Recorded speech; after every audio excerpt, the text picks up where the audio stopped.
Hey guys, नमस्कार। मैं आपका दोस्त अमित। स्वागत है हमारे इस YouTube चैनल पर एक बार फिर से। आपके प्यार और आपके रिस्पेक्ट के लिए मेरे स्टूडेंट्स तहे दिल से शुक्रिया।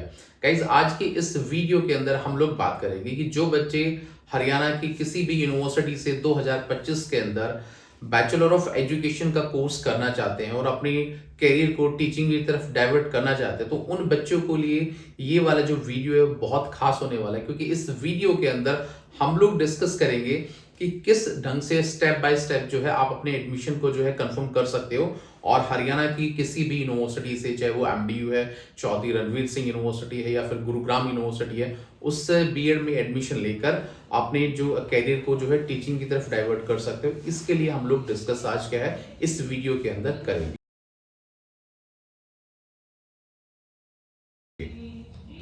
सो अमित जी, अगर मैंने अपनी ग्रेजुएशन कंप्लीट की, उसके बाद मैं बीएड करना चाहता हूँ हरियाणा से, राइट। तो सबसे पहला मेरा सवाल है कि हरियाणा के अंदर कौन सी ऐसी यूनिवर्सिटीज़ हैं जो बीएड करवाती हैं और मैं कहाँ पे एडमिशन ले सकता हूँ? बिल्कुल, बहुत अच्छा सर। देखिए, सवाल आपने मुझसे पूछा है और मैं बहुत ईमानदारी से इसका जवाब बच्चों को देना चाहूँगा।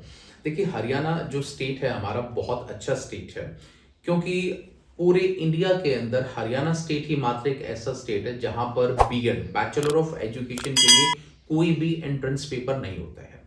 अब यहाँ पर ये मान के चलिए कि हरियाणा के अंदर कम से कम 8 से 9 यूनिवर्सिटी है जो हरियाणा की स्टेट गवर्नमेंट यूनिवर्सिटी है, जो बच्चों को बीएड का जो कोर्स है वो ऑफर करती है। पहली सबसे इंपॉर्टेंट जो महत्वपूर्ण यूनिवर्सिटी है वो है आपकी महर्षि दयानंद, जिसको शॉर्ट में हम लोग एमडीवी भी बोलते हैं। दूसरा है आपका चौधरी रणवीर सिंह यूनिवर्सिटी, ये आपकी जींद के अंदर स्टैब्लिश है। और तीसरी है आपकी गुरुग्राम यूनिवर्सिटी, कुरुक्षेत्र यूनिवर्सिटी, और बाकी और भी बहुत सारी यूनिवर्सिटी हैं जिसके माध्यम से बच्चा बीएड कर सकता है। और ये वाला जो कोर्स रहता है बच्चे के लिए, ये रेगुलर का कोर्स रहता है। अगर मुझे कहीं पे एडमिशन लेना है, चाहे वो एमडी यूनिवर्सिटी हो, गुरुग्राम यूनिवर्सिटी हो या चौधरी रणवीर सिंह यूनिवर्सिटी हो, तो इनमें एडमिशन लेने का प्रोसेस क्या है? बिल्कुल सर। देखिए, ये भी बहुत अच्छी बात है। जैसे मैंने थोड़ी देर पहले बताया कि हरियाणा के अंदर मात्र ये एक ऐसा स्टेट है, मैं दोबारा से रिपीट करूँ इस बात को, कि जहां पर आपके एडमिशन को लेने के लिए कोई भी एंट्रेंस पेपर नहीं है। पूरे इंडिया के अंदर ऑलमोस्ट 80 to 90% यूनिवर्सिटी है जहां पर आपको पहले एंट्रेंस पेपर देना पड़ेगा, उसके बाद जो है आपका एडमिशन होगा। पर हरियाणा के अंदर कोई भी क्या है आपका एंट्रेंस नहीं है। यहाँ पर 85% जो सीट्स हैं सर, वो हरियाणा के स्टूडेंट जिसके पास हरियाणा का डोमिसाइल है या हरियाणा में ही वो पैदा हुआ है, हरियाणा से उसने एजुकेशन अपनी ली है, तो 85% सीट्स क्या है उन बच्चों के लिए रिजर्व्ड है। और 15% सीट्स का कोटा जो बाहर के स्टूडेंट है, जैसे दिल्ली है, एनसीआर है आपका, या बाहर कोई भी झारखंड है, बिहार है, राजस्थान है, उन बच्चों के लिए गवर्नमेंट यूनिवर्सिटी ने 15% सीट्स की क्या व्यवस्था की है। तो ये मान के चलिए कि 85% सीट्स हरियाणा के लिए और 15% सीट्स का कोटा बाहर के स्टूडेंट के लिए रहता है।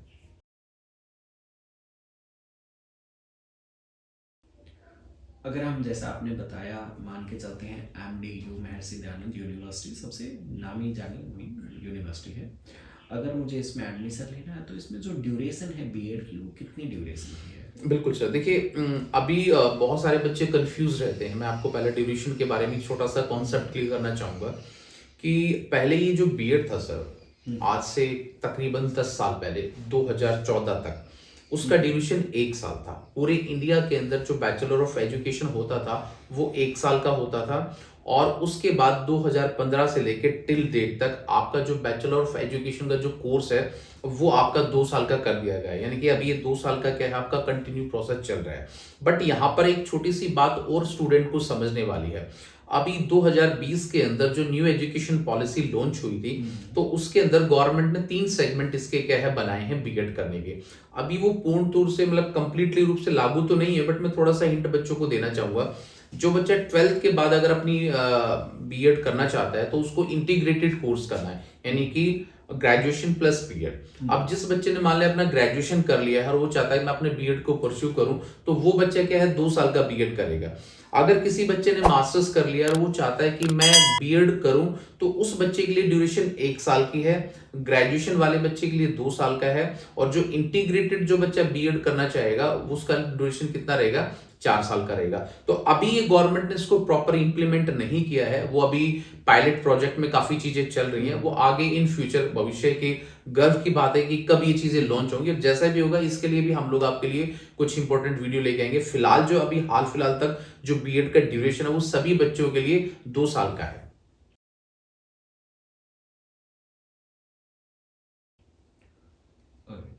सो बीएड की जो ये डिग्री है ये एक स्टूडेंट के लिए कितनी इम्पोर्टेंट है, प्लस इसकी वैलिडिटी पे क्वेश्चन है। वैलिडिटी का क्वेश्चन है कि कोई बच्चा, अगर मैं कहता हूँ कि लाइक मेरे को गवर्नमेंट जॉब करनी है, सबको तो गवर्नमेंट जॉब नहीं मिल पाती, ठीक है। अगर कोई प्राइवेट जॉब भी करता है तो चाहे हम जॉब गवर्नमेंट रखें या प्राइवेट रखें, सो क्या ये है बीएड की जो डिग्री है ये दोनों ही जॉब के लिए वैलिड है या नहीं है?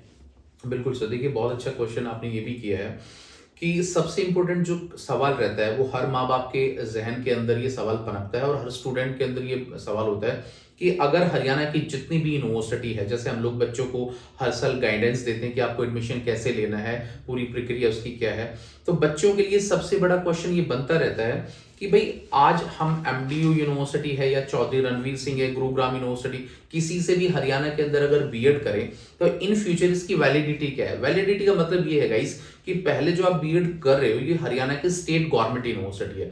तो मैं थोड़ा यूनिवर्सिटी का आपको ना एक क्लैरिफिकेशन बता देता हूँ, बहुत सारे बच्चों को नहीं पता कि देश के अंदर कितने प्रकार की यूनिवर्सिटी वर्क करती है। सबसे इंपॉर्टेंट आपकी यूनिवर्सिटी होती है सेंट्रल, जैसे दिल्ली यूनिवर्सिटी है आपकी, वो सेंट्रल यूनिवर्सिटी। सेंट्रल यूनिवर्सिटी के अंदर क्या होता है कि जितना भी फंड्स होता है वो सारा का सारा जो है एचआरडी मिनिस्ट्री और यूजीसी ही उसको लगाती है, सेंट्रल गवर्नमेंट ही उसको क्या है कंप्लीट काम करती है। उसके बाद बारी आती है स्टेट गवर्नमेंट की। स्टेट गवर्नमेंट का मतलब ये कि हर स्टेट के अंदर अलग अलग सरकारें होती हैं, वो उनके अधीन काम करती है। जैसे एमडी यूनिवर्सिटी है, ये एक स्टेट गवर्नमेंट यूनिवर्सिटी है। सीआरएसयू है, ये भी एक स्टेट गवर्नमेंट है। और आपकी गुरुग्राम यूनिवर्सिटी है, वो भी एक स्टेट गवर्नमेंट है। यानी कि हरियाणा के अंदर जितनी भी यूनिवर्सिटी बीएड कराती है ना, वो 101% प्योरली स्टेट गवर्नमेंट यूनिवर्सिटी है। तो कहीं स्टेट गवर्नमेंट यूनिवर्सिटी पूरे देश के अंदर तो वैलिड है ही आपकी, बट वो पूरे वर्ल्ड के अंदर भी वैलिड है।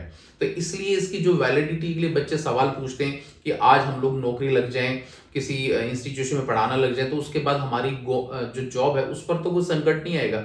ऐसा कुछ भी नहीं है, बिल्कुल 101% लीगली रूप से ये जो डिग्री है आपकी पूरी वर्ल्ड में क्या है वैलिड रहती है और आराम से क्या इससे ये बीएड कर सकते हो।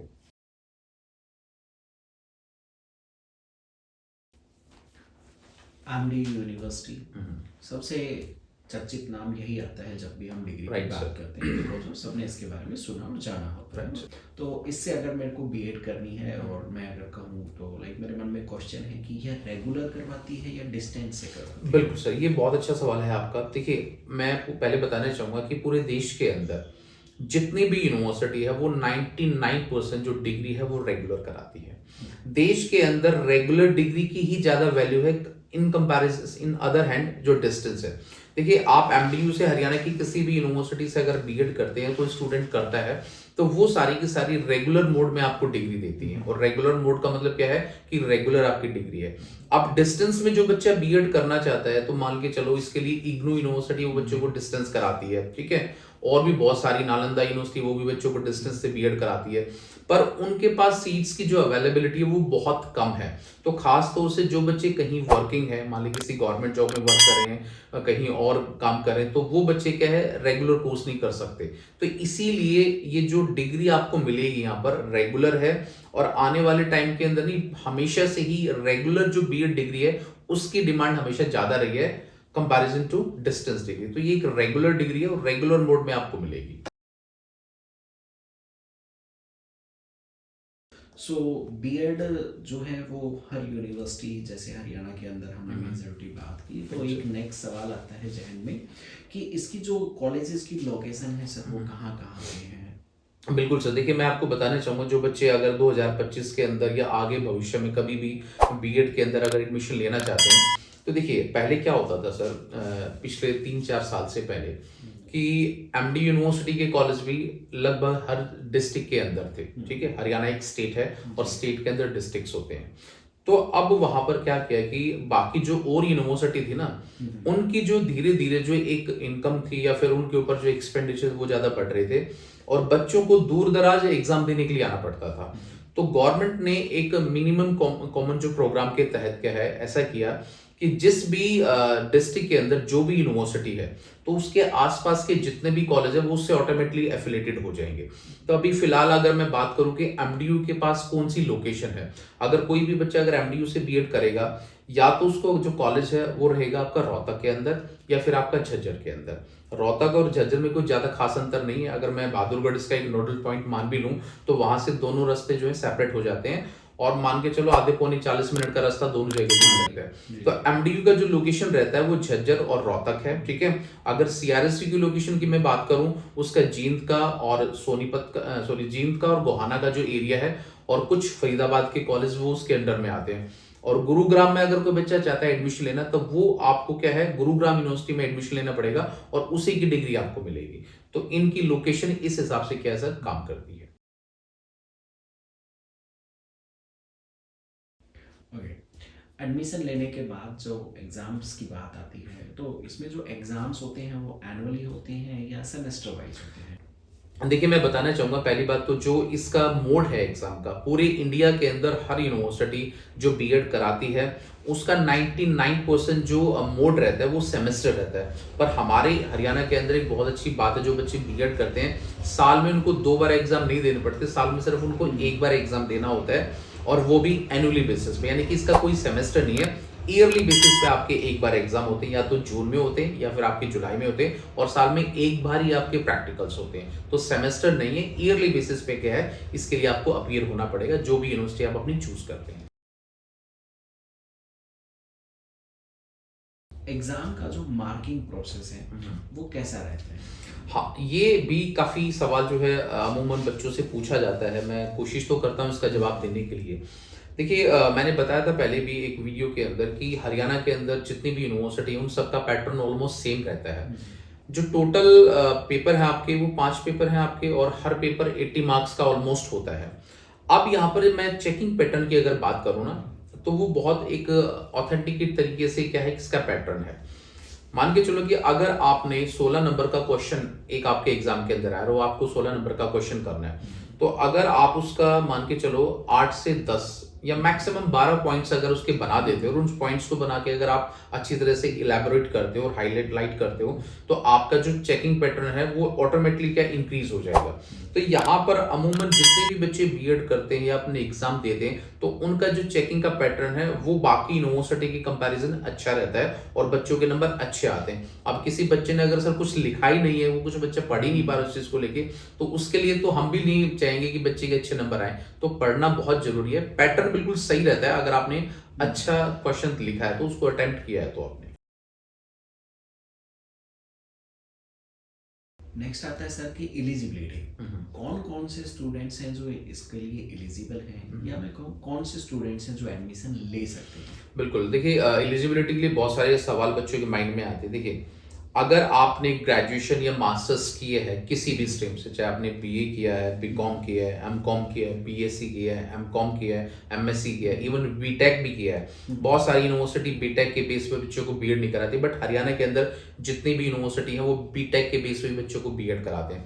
तो आप जो है जितनी भी आपकी ग्रेजुएशन या मास्टर्स कोई भी कोर्स अगर आपने किया है उसके बेस पे क्या है आप अपने जो है एडमिशन ले सकते हो। इसके लिए जनरल कैटेगरी के लिए 50% मार्क्स की आवश्यकता होती है और बाकी जो हरियाणा का SC/ST होता है उसके लिए शायद 50 से कुछ कम परसेंटेज, एग्जैक्टली तो मुझे नहीं पता बट उससे कम होती है। नॉर्मल जनरल कैटेगरी के लिए 50% आपकी कंडीशन इसके लिए होनी चाहिए। सो अमित जी, आप स्टूडेंट्स को किस प्रकार एडमिशन लेने में हेल्प कर सकते हैं? हाँ देखिए बेसिकली मैं लास्ट 16-17 साल से इस फील्ड के अंदर जो है बच्चों को पढ़ाता हूँ कॉलेज के अंदर और डिफरेंट डिफरेंट सब्जेक्ट में बच्चों को टीच करता हूँ। तो अब देखिए जब से हमारा यूट्यूब चैनल है और बहुत टाइम से मैं बच्चों को गाइडेंस देता हूँ। गाइडेंस का मतलब क्या है, हेल्प का मतलब क्या है? मैं एक छोटा सा सवाल देखिए आपसे पूछना चाहूँगा कि सपोज कीजिए कि किसी स्टूडेंट को घूमने के लिए फॉरेन जाना है, ठीक है, अपनी फैमिली के साथ। अब फॉरेन आप लोगों ने घूमने का प्लान बन लिया, आपका वीजा आ गया, आपकी सारी चीज हो गई, फॉरेन के अंदर आप कभी गए नहीं, जी। तो अगर आप वहां पर नहीं गए तो वहां पर जाके आप लैंड हो भी जाते हो तो आपको पहली बात तो ये समझ नहीं आएगा मुझे कहाँ से टैक्सी लेनी है, कहाँ जाना है, किस होटल में रुकना है, कहाँ पर इंडियन खाना मिलता है। तो ये काम सारा का सारा कौन करता है? आपका ट्रैवल एजेंसी करती है। तो एजेंसी इसीलिए हम लोग क्या एक ट्रैवल एजेंसी को क्या हायर करते हैं ये सारा काम करने के लिए। जी। तो एडमिशन तो देखिएगा इस एमडीयू है, जो गुरुग्राम यूनिवर्सिटी है, एडमिशन तो डायरेक्टली आप कॉलेज में जाके उसकी काउंसलिंग हर साल निकलती है, वो फॉर्म भर के आप ले सकते हो। पर उस फॉर्म के अंदर आपको क्या गलती नहीं करनी और क्या आपको चीजें मिस्टेक नहीं करनी वो हम और हमारी एक्सपर्ट टीम आपको बताती है। अब मान के चलो कि एमडीयू के अंदर 100 कॉलेज आते हैं। अब 100 कॉलेज में से ये आपको कैसे पता है कि आपके कोई बच्चा अगर सर दिल्ली से है, फिर दिल्ली के नियर बाय कौन सा कॉलेज पढ़ेगा, किस कॉलेज का रेपुटेशन कैसा है, किस कॉलेज को कौन सा ग्रेड मिला है। तो ये सारी की सारी जो एक नॉलेज है वो हमारे पास बल्क में है। अगर कोई बच्चा हमारे पास गाइडेंस लेने आता है कि सर मुझे एडमिशन लेना है और आप मेरी एज ए गाइडेंस कैसे मदद कर सकते हो, मैं कैसे आप गाइड कर सकते हो, तो मैं और मेरी टीम उसको अच्छे तरीके से गाइड कर सकती है। जैसे उसकी एप्लीकेशन फॉर्म की जो फॉर्मेलिटी उसको कंप्लीट कराते हैं, कौन सा कॉलेज आपके लिए अच्छा आप उसमें जा सकते हो। तो ये सारी जो फॉर्मेलिटी है मैं और मेरी टीम इसको कंप्लीट करती है और जो भी हमारा कंसल्टेंसी चार्ज होता है बच्चा वो पे कर देता है और फिर रेगुलर बेसिस पे बच्चा अपने कॉलेज में स्टडी करके अपनी बीएड करता रहता है। बहुत सारे लोगों का सपना होता है एक टीचर बनने का। अगर कोई बच्चा टीचर बनना चाहता है, टीचर बनने के लिए बीएड करना क्या इम्पोर्टेंट है और है तो कितना इम्पोर्टेंट है? बिल्कुल सर, बहुत अच्छा सवाल है। देखिए गाइस, हमारे देश के अंदर नहीं बल्कि पूरे वर्ल्ड के अंदर आप किसी भी फील्ड के अंदर अगर आप जाते हो तो वहां पर स्पेसिफिक क्या है, आपके पास कोई डिग्री या डिप्लोमा होना चाहिए उस फील्ड के अंदर जाने के लिए। अगर आज मेरे को इंजीनियर बनना है तो इंजीनियर के लिए भाई गवर्नमेंट ने या हर कंपनीज ने एक मिनिमम क्वालिफिकेशन रखी है। या तो भाई आपने पॉलिटेक्निकल की हो या फिर आपने बीटेक किया हो। तो टीचिंग के लिए अगर आपको गवर्नमेंट टीचर बनना है या किसी प्राइवेट स्कूल में आपको जाना और वहां पे टीचिंग करनी है तो एनसीटी के नॉर्म्स के हिसाब से बैचलर ऑफ एजुकेशन की जो डिग्री है एक ऑथेंटिकेट यूनिवर्सिटी से और एक ऑथेंटिकेट कॉलेज से आपके पास होनी चाहिए। अगर आप बीएड नहीं किया आपने, आप पीएचडी हो, नेट क्वालिफाई हो और किसी स्कूल में जाके ये बोलते हैं सर मैंने इतना सब कुछ किया है, तो स्कूल के लिए आपका नेट होना, आपका पीएचडी होना, वो सब उनके लिए वेस्ट है। उनको सबसे इंपॉर्टेंट चीज आपके पास जो चाहिए वो आपकी बीएड की डिग्री है। क्योंकि स्कूल के अंदर क्या है, सर मैनेजमेंट काम करता है कि आपके पास इतने बच्चे हैं तो इतने बच्चों पे इतना टीचर का रेशियो होना चाहिए। तो उन टीचर की क्वालिफिकेशन चेक करने के लिए एनसीटी एक नॉर्म्स बनाती है कि भाई कम से कम मिनिमम स्टैंडर्ड तो टीचर का बीएड होना चाहिए ना। क्योंकि बीएड के अंदर वो सारा कॉन्सेप्ट आता है जो एक टीचर को बच्चे को पढ़ाने में बहुत हेल्प करता है। मान लो एक छोटा सा बच्चा है, अब छोटा बच्चा जब तक वो जवान नहीं होता उसके अंदर क्या क्या चेंजेस आते हैं उसको क्या पता है। वो टीचर अगर उसको पढ़ेगा तो समझ में आएगा ना कि बच्चा अभी 4 साल का है, वो कौन सी स्टेज पे सोच रहा है। अगर आपके साथ कोई भी एक लीगली प्रॉब्लम क्रिएट हो जाती है तो कोई भी आदमी कोर्ट में जाके खड़ा नहीं हो सकता कि सर मैं आपके लिए ये चीज कर सकता हूँ। वहां पर भी क्या है, हमारे सुप्रीम कोर्ट ने, हमारे ऑनरेबल सुप्रीम कोर्ट ने हर लोगों को ये बताया कि भाई आप एक एडवोकेट के माध्यम से क्या है अपने केस को फाइल कर सकते हो। तो सर इसीलिए अगर आप टीचर बनना चाहते हो प्राइवेट या गवर्नमेंट में तो बीएड की डिग्री होना आपके लिए बहुत जरूरी है। और काफी बच्चे ये भी सोचते हैं कि मैंने नेट क्वालिफाई कर लिया, मैंने सब कुछ कर लिया, मैं जाके कहीं भी जॉब ले सकता हूँ। आप उसके माध्यम से कहीं भी जॉब ले लो, पर बीएड के लिए आपको स्कूल में जॉब करना है तो बीएड मैंडेटरी है आपके लिए। तो अभी हमने अमित जी से बहुत कुछ जाना कि बीएड क्यों ज़रूरी है और अमित जी किस प्रकार हमारी हेल्प कर सकते हैं। तो एक सवाल है कि हम अमित जी, अगर कोई स्टूडेंट अगर एडमिशन लेना चाहता है और उसको हाल आपकी हेल्प की, आपकी गाइडेंस की ज़रूरत है, तो वो आप तो कैसे रीच कर सकता है? बिल्कुल, देखिए अभी जैसे जो नंबर नीचे शो हो रहा है आपका 9996060785, ये हमारा यूट्यूब का ऑफिशियल जो है नंबर है। इस नंबर पर आप हाई का टेक्स्ट करेंगे और हाई के टेक्स्ट करने के बाद आप पूछेंगे कि मुझे बीएड में एडमिशन लेना है, गाइडेंस लेनी है, तो हमारी टीम का आपके से रिप्लाई आएगा और उसके बाद जो स्टेप बाय स्टेप जो यूनिवर्सिटी का जो प्रोसीजर होता है वो आपको बताएंगे और उसके माध्यम से एक अच्छे कॉलेज में आप अपना एडमिशन लोगे और एक अच्छे तरीके से आप स्टडी कर सकते हैं। पूरी गाइडेंस क्या है आपकी हमारी एडमिशन की ड्यूरिंग रहेगी और आप एक अच्छे कॉलेज में डेफिनेटली एडमिशन ले सकते हो। तो अभी आपने अमित जी से बहुत सारे सवाल जो आप लोगों के थे वो मेरे थ्रू आपने जाने, और उन सब के मैं उम्मीद करता हूँ कि उन सब के आंसर्स आपको मिल गए होंगे। फिर भी अगर कोई सवाल आपके बचते हैं तो आप नीचे प्लीज़ कमेंट में ज़रूर लिखिए। और मैं उम्मीद करता हूँ कि आपको अगर किसी भी स्टूडेंट को बीएड के अंदर एडमिशन लेना है तो आप कॉन्टैक्ट नंबर जो है अमित जी का डिस्प्ले हो रहा होगा स्क्रीन पे, आप उस पर जाके व्हाट्सअप कर सकते हैं। मिलते हैं ऐसे ही किसी नई वीडियो में, तब तक के लिए अपना ध्यान रखिए। Thank you so much student. और मैं थैंक यू सर का भी करना चाहूँगा जितना टाइम निकाल के उन्होंने हमारा इंटरव्यू लिया, और ये वाली जो इन्फॉर्मेशन है एक लार्ज स्केल पर सभी स्टूडेंट के पास जाएगी और वो अपने करियर को बहुत अच्छे तरीके से क्या है कन्वर्ट कर सकेंगे। Thank you so much students.